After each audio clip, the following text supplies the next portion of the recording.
Well, I think the first thing that comes to my mind is that which motivated me to join the Air Force in the beginning. I mentioned early on that my junior high school coach was Daniel Chappie James's brother. And when General James was just a major in the Air Force, he was invited to our high school. And he walked into the auditorium to begin his speech, and he started by saying, "I am an American warrior." And when I looked at that giant of a man and heard that booming voice, I knew then and there that I wanted to be an American warrior, and I wanted to be a member of the United States Air Force. And that was the beginning of it all for me. And you've done some unique things, being in the original test and things like that.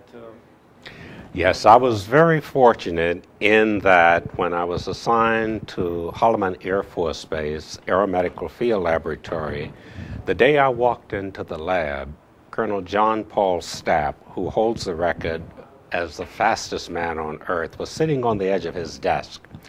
When I walked in, he said, "Now that looks like a perfect specimen." And I had no idea what he was talking about.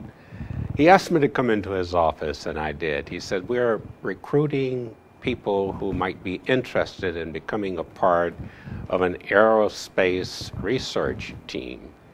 Are you interested?" I said, "By all means." I had absolutely no idea what I was volunteering for.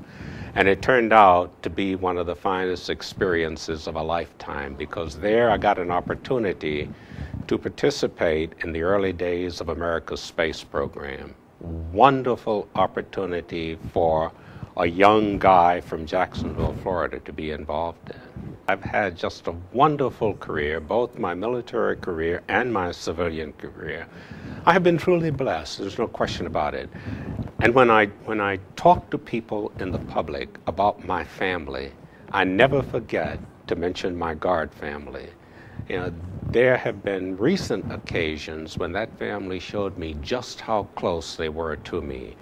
During a very personal time in my life, they were there when I needed them most. And I can't tell you how much I appreciate that.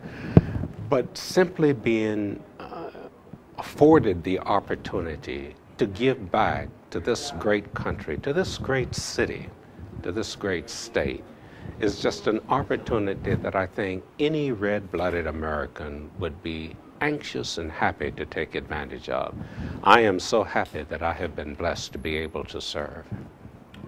It's hard to say from time to time, what will overwhelm a person, but I was overwhelmed by this today.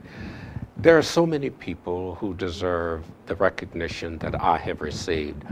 I often think about Colonel John Paul Stapp, who made the opportunities available for me, who was the fastest man on Earth. I think about Colonel Joe Kittinger, who holds the altitude record for stepping out of a high-altitude balloon. I think about Colonel David Simons, who did all kinds of experiments to help us put a man in space. All those people who paved the way for folk like me. And I think how truly blessed we are as a nation to have men and women. There was a lady who was our task scientist from Orange Park, Florida, who was out there in New Mexico with me. Her name was Miss Weston.